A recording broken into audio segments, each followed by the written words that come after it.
Namaskar viewers, hello and welcome to Sansad TV. I am Tina Jha, you are watching Perspective.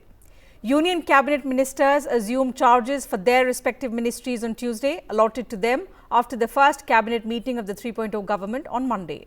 The new Cabinet has 30 Cabinet Ministers, 5 Ministers of State with independent charge and 36 Ministers of State totaling 72 members. Now, this includes 11 ministers from NDA partners, signifying a significant 15% share of cabinet berths to the allies. The Union Cabinet is a blend of continuity and change, while some senior leaders maintain their previous portfolios from the previous NDA government. There have also been new appointments and changes in the previous portfolios. There is no change in the 4 big ministries. Rajnath Singh continues in defence, Amit Shah in home, Nirmala Sitharaman in finance and S. Jaishankar in external affairs ministries. And this means there is no change in the composition of the Cabinet Committee on Security as well. Some of the key changes that have been made include the induction of BJP President JP Nadda into the Cabinet. He has been given the portfolio of health and family welfare in addition to chemicals and fertilizers. Also, former Madhya Pradesh Chief Minister Shivraj Singh Chauhan has been given the charge of Agriculture and Rural Development Ministry, while former Haryana Chief Minister Manohar Lal Khattar has got Power and Housing and Urban Affairs. New faces have also been inducted in departments that have been vacated by those who lost the elections or have moved to other responsibilities. Continuity, therefore, comes across as the cornerstone of the newly formed Union Council of Ministers headed by Prime Minister Narendra Modi. Also, the average age of the Modi 3.0 cabinet has come down significantly to 58 years from 61 in the Modi 2.0 administration. What does this mean for a country with the youngest population? How will a young but experienced team led by Prime Minister Modi propel us towards a Viksit Bharat? All this and much more in Perspective today with 2 special guests. So let me begin by introducing them to you. I'm delighted to welcome in the studio Mr. Ashok Tandon. He's a veteran journalist. Thank you, sir, for your time. And joining us virtually is Professor Sanjeev Tiwari, Professor in Political Science, Delhi University. Professor Tiwari, welcome to Sansad TV. Delighted to have you with us on the show as well. Mr. Tandon, allow me to begin the program today with you, sir. So, what we've seen essentially in the portfolio allocation is continuity has been the most overwhelming theme of the Union Council of Ministers. How do you look at this new innings of the Modi 3.0, but largely with an old team? See, the concept of continuity reflects that the same very team has returned NDA back to power. So, obviously, you have to honor them and reward them. So, that is why most important portfolio have been retained by the senior ministers in the Modi government. Now, there is one narrative which is sought to be put forward by a section of the media and also some opposition parties, is that the allies have not been treated well. Now, out of the 30 cabinet rank ministers, there are 5 ministers from the allies, and out of that 4 are from Bihar, and among the 4 from Bihar, only 1 BJP minister is there, 3 are from the allies. Yes. So, the JDU and other allies in Bihar have been given respectable positions, equally good important portfolios as well. Yes. And also from Karnataka, actually Kumaraswamy has been inducted as a cabinet minister. So, 5 cabinet ministers are from the allies, out of that 4 are from Bihar. So, the most of the cry is coming from RJD leaders that Bihar has not been treated well. So, therefore, I think that is their job, I can understand, but the fact remains that the allies have not been treated badly at all. But at the same time, there is a message that the Prime Minister has not come under any pressure from the allies, that because they are supporting the NDA government, where the BJP is short of its majority of its own, therefore, they may be pressurizing the Prime Minister to get key portfolios or better representation. So, to that extent, this kind of a message was very important, because after all it is the BJP which is having with the 240 seats. So, and they have large number of senior leaders also. There are 4 former BJP presidents who are in the cabinet. So, obviously, the distribution of portfolio has to be accordingly. Absolutely. So, I think this is a very wrong narrative which is, and unfortunately a section of the media is giving credence to all these things. That is why I think I thought that let us put the record straight, that this is, and even in the NDA 1 and NDA 2 under Prime Minister Modi, the allies were given representation, adequate representation, whichever alliance partner was. So, to that extent it is continuity not only in respect of Modi's senior team which worked under him in the last government, but equally the respect to allies has been continuously there from NDA 1 to NDA 2, now to NDA 3, but without any pressure. And therefore, since there is no impression of any pressure being put by the alliance, so obviously there has to be some discussion, and I think it's a very balanced team, very senior people. I mean, everybody had a lot of respect for the External Affairs Minister Jaishankar, Nirmala Sitharaman as Finance Minister, Mr. Amit Shah as Home, and obviously Mr. Rajnath Singh Defence, Nitin Gadkari as Road Transport Minister. These ministers have enjoyed tremendous respect from the society, and that is why all of them except Nirmala Sitharaman and Jaishankar, they are from the Rajya Sabha, but large number of the ministers who are in the cabinet, they have retained their Lok Sabha seats also. Yes.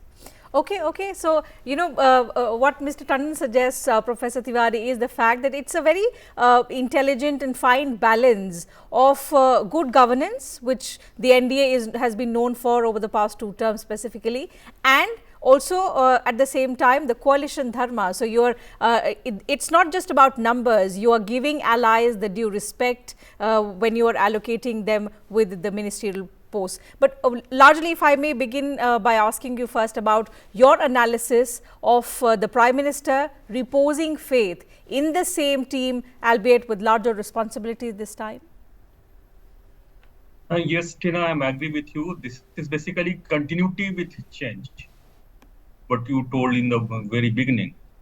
Basically, most of the performing ministers, they have retained their important portfolios. Yes.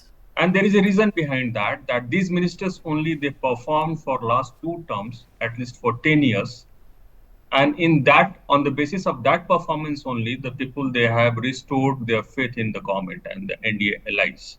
As far as this alliance is concerned, the opposition is ready to pose its nose and allegiance certain narrative in the entire country that there is something fishy going on within the NDA. But the thing is quite different from what they are saying. It's a very cohesive, strong and powerful alliance which is going to deliver for the coming 5 years. When you see the entire portfolio, you'll find that at least 5 former chief ministers, they are part of this particular 6 former chief ministers, they are part of this particular entire cabinet, including Narendra Modi ji. He was the chief minister of Gujarat. Yes. Shivraj Singh Chauhan, he is one of the longest serving chief ministers of BJP from Madhya Pradesh. Similarly, Mr. Khattar is from Haryana. Sarvanand Sonowal, he was from Assam. Jitan Ram Majhi, he was chief minister from Bihar. And similarly, Kumaraswamy, he was the former chief minister of Karnataka. Allocating them portfolios and making them to work for the country, it's really very, very important. At the same time, when we'll talk about the most important committee, that is the Cabinet Committee on Security, which you mentioned in the beginning, it's same Cabinet Committee on the security what it was in the previous government.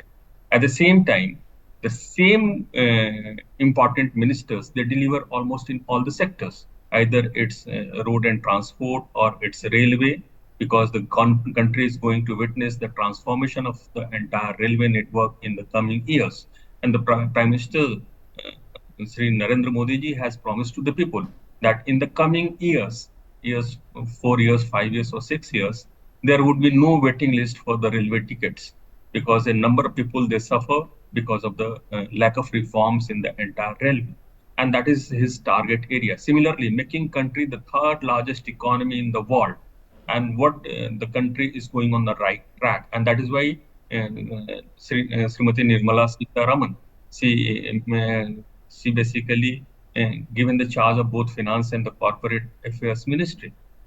Most of the ministers, those are the senior ministers, almost maximum of them, they have retained their portfolios, barring certain changes. Like in the case of Giriraj Singh, his portfolio has been changed, but somebody else was given the charge of that and who is more experienced. Like Shivraj Singh Chauhan, he has been given the charge of agriculture, and he basically transformed the entire agricultural sectors of Madhya Pradesh. And now you go to any part of the country, the people, they will start demanding that MP wheat, MP atta. That is why, because it's one of the uh, most fragile area in the present government, and that is why he is going to keep his promise.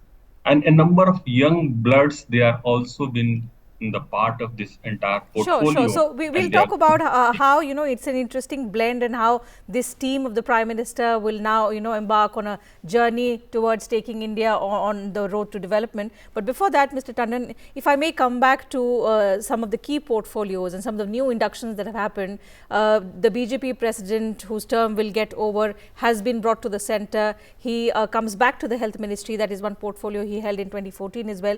But Mr. Shivraj Singh Chauhan, a three-time chief minister, brought to the centre and given the all-important portfolio of agriculture and rural development. Interestingly, this portfolio stays with an MP from Madhya Pradesh.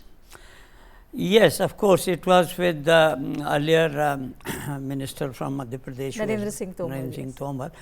But you know, at the swearing-in ceremony, if you look at the order, Mr. Shivraj Singh Chauhan was given place next to Mr. Nadda. Yes. After the four former presidents, it was Shivraj Singh Chauhan who was sitting next to it in terms of seniority, and that you can also see from the seating arrangement in the cabinet as well. So, because of his seniority, more than three time chief minister and a veteran leader, so he has been given due place, and he has been given a very important portfolio of agriculture, and in addition to that, rural development also. In fact, these are basically two different portfolios, but he will be heading in fact handling both the key portfolios.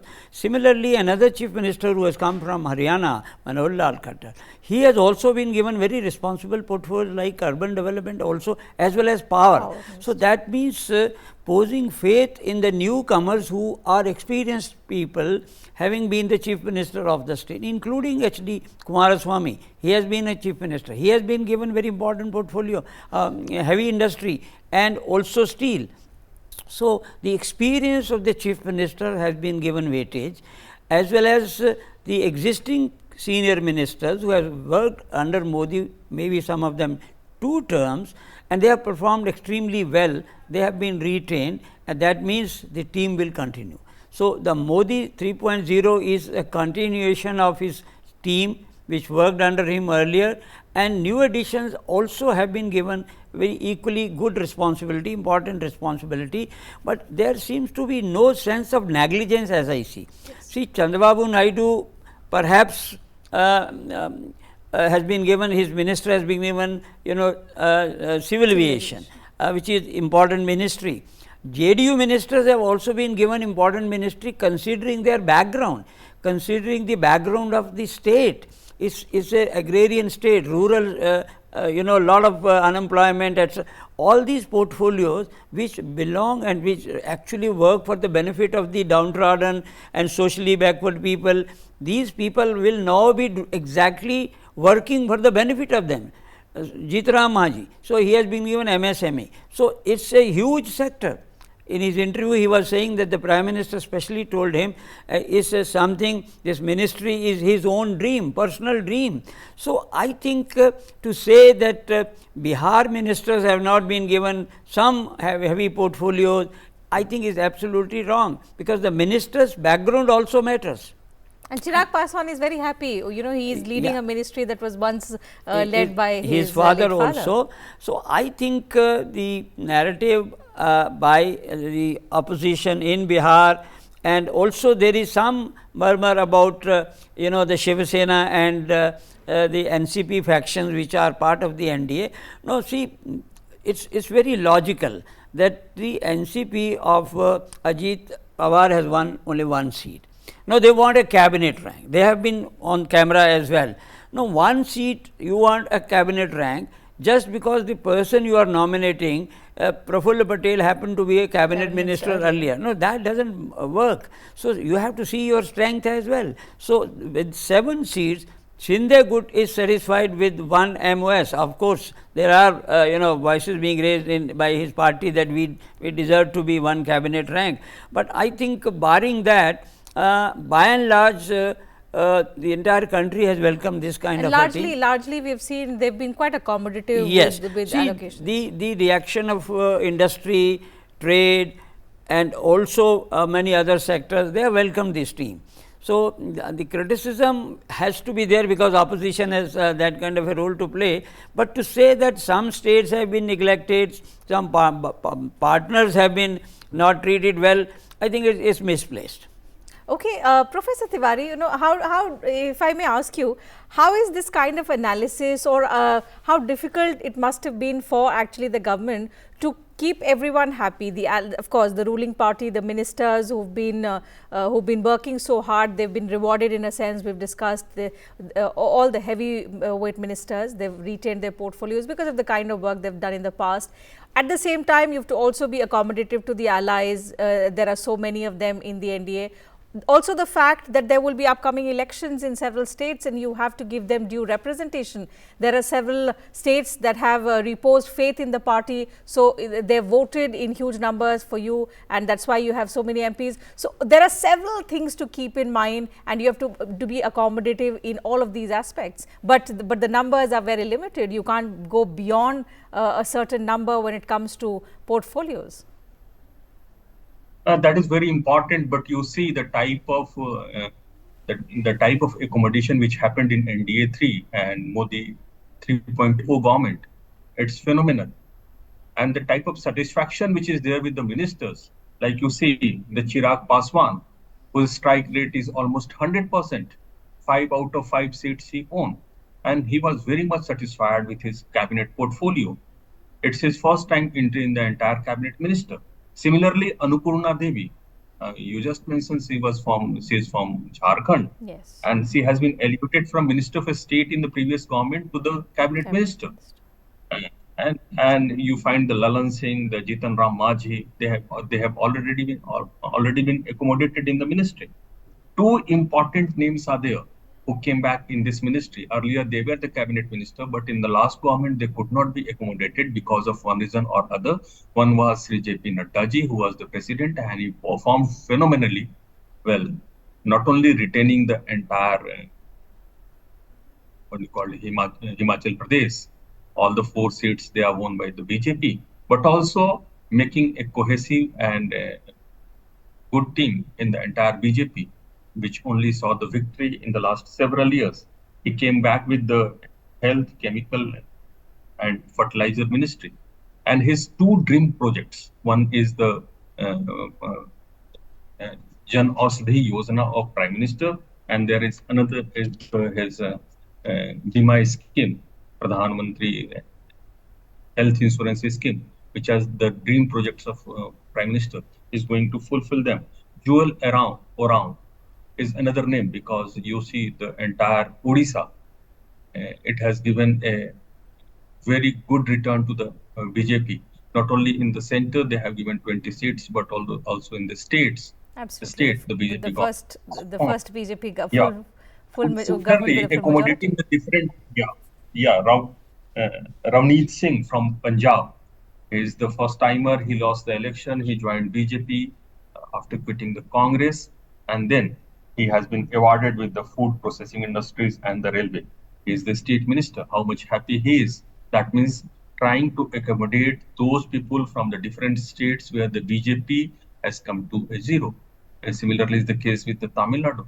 That means a number of ministers keeping the view, the the regional representation in the ministry.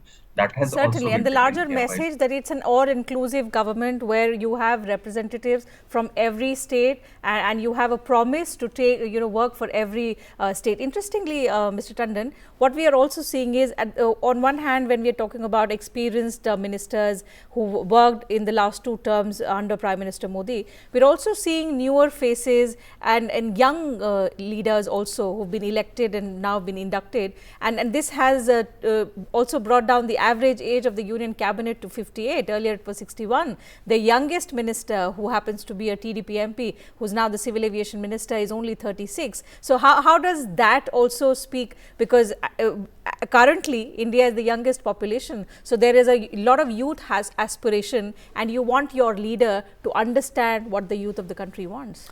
Certainly, the younger generation has been given due representation. Even among the women ministers, some of them are really very young. So the youth representation is visible, but at the same time, experience also has been given due weightage.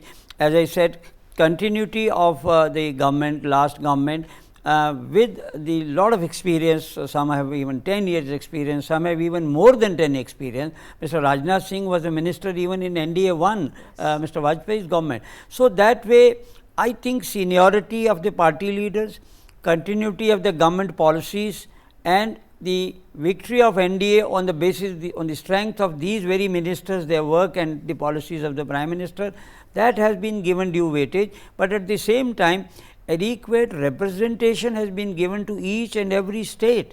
See, to accommodate all states, we know how many states we have in Union Territory, to give representation to all of them. So that is why BJP's own leadership, even from UP, there are only 2 cabinet ministers, Prime Minister himself and Mr. Rajnath Singh. Similarly, if you look at each and every state, because you have to give representation to each and every state and union territory, Northeast has been given very adequate. So that balance has to be maintained. At the same time, the socio-economic background, the social engineering you have to do, it's not an easy task, but I think all in one have been put in place, and the picture we see of the Union Cabinet and the entire Council of Ministers gives adequate representation to all segments of the society, all sections, including women, youth, experience, and I think overall it's a very balanced team. Okay. So, Professor Tiwari, a blend of seasoned stalwarts and young faces is what we are seeing in the Union Council of Ministers. Together, this team is all set to take India on the path to development. But if I may talk about some of the key priorities, the Prime Minister has asked all of them to prepare, a plan for the first 100 days of government. What do you think will be some of the key priorities that the NDA 3.0 will be embarking on? This government is going to be a performer government like the previous 2 governments, and there is a target in all the fields.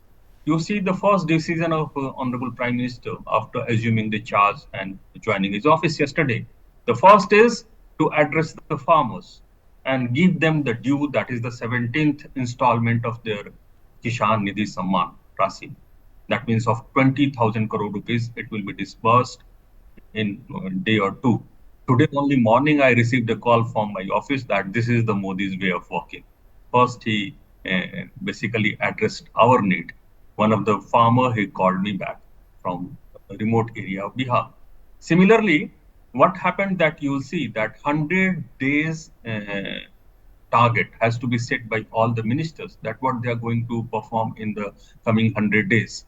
And that is how Modi government works.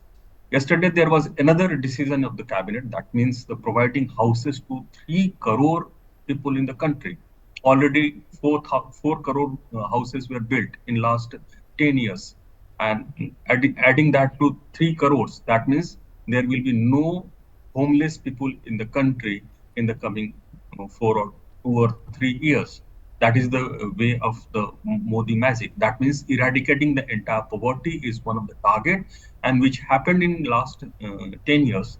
That 25 crore people, they have already been elevated from the BPL, that is below poverty line. And now there are only 9 crore people out of the 140 crore of the entire population of the country who is below the poverty line. The target is to eradicate them. The target is to make the world-class infrastructure. The target is to realize the entire world that India is there and there will be a say of the country, and the target is the peace and security of the country. The target is to convert the entire defense scenario of the country, and that is why Make in India programs have been launched. Right. These are the few targets and priority areas of Narendra Modi government 3.0. These all things could not be possible without providing the adequate education, and that is the development of science and technology and research. And in that field also this government is bound to work. Mr. Tandon, he has mentioned a lot of targets. The two big targets also remain before this government is to take India, of course, to make India a 5 trillion economy. That's the first target that has to happen by the end of this decade, and to then make India a developed country by 2047, for which the Prime Minister has assured 24/7 for 2047. That's the mantra that he's given. He was addressing his office workers yesterday, and he said you have to be proactive and you have to forget the timings, 9 to 5, it's not a government job, and you have to be committed when it comes to development. So we are seeing the government is up and running. They've already begun to realize this roadmap that they have laid out for. But in terms of bringing about that kind of transformation, what are the key sectors that you think they will have to now put a thrust on that requires massive development? See, Modi's vision is already outlined, a roadmap has already been outlined, and now it's a question of continuity. So, there is no derailment at all, and in that context the priorities will continue to be the same. The social economic emancipation of the downtrodden, the poor, deprived section of the society. Most of the schemes have already been underway. The free ration to 80 crore people on the housing. The very first decision the Prime Minister took was to policies, or can we expect some big bang reforms? No, first of all, continuation of the existing policy, like the very first decision taken by the Prime Minister was building additional houses. So therefore the continuity in terms of the earlier policies will be there, but at the same time, as per the vision document of 2047, certainly new policies will come up. And in that context, if all the policies and programs are for the welfare of the society, there will not be any contentious issues at all. No, what the opposition is trying to create a wedge is that one day there will be certain policies by the Modi government where there will be some kind of a rift. If all the policies for the welfare of the society, obviously if the policies are for strengthening the Indian defense, India's image abroad, making India's another step forward for the economic growth, where will be the opposition? I think in large number of policies we will see even the opposition will find it difficult to oppose the government's policies in parliament. So therefore, I think priorities have already been laid. The only thing is now they have to gear up. The new government has to gear up and start fresh in continuation of these policies. Okay. And I think as far as foreign policy is concerned, India's foreign policy is already on the basis of a national consensus. During the last 10 years, if I may say so, not a single point has been raised by the entire opposition where they could corner the Prime Minister on the foreign policy front. Similarly, on the economic front also, most of the political parties across the political spectrum are committed to the economic growth, and in that context also I do not see any criticism coming from any opposition also. So the policies, if they are for the welfare of the society, if they are for the emancipation of women empowerment, for instance, who will oppose women empowerment? So therefore, I think the path of Prime Minister Modi's new government would be taking the entire country along on the march to progress, and in that context, see the participatory federalism that we see in G20 also. Now, if that kind of approach continues and the states are also taken along and the opposition is also taken along on the issues which concern the people, I think that would be the approach of this government, and in that context, I don't see any hurdle or any problem coming up, except for a few political issues which the opposition may raise in Parliament, which is their duty as well. So largely, what both our guests are saying is continuity in terms of policy measures, but we can see some kind of acceleration which will be required as far as achieving these targets of making India a $5 trillion economy by the end of this decade and making India a developed country by 2047 is concerned. But what requires is a collective effort, not just on part of the government, but all stakeholders, the society as well as the opposition. So let's hope in the times to come we'll see a convergence on matters of national importance. But for now, we'll have to wind up the program. Time allows me to take up only that much on this edition of Perspective. Thank you to both my guests for joining us on the program and sharing their perspective with us and our viewers. And to you viewers, thank you very much for your time as well.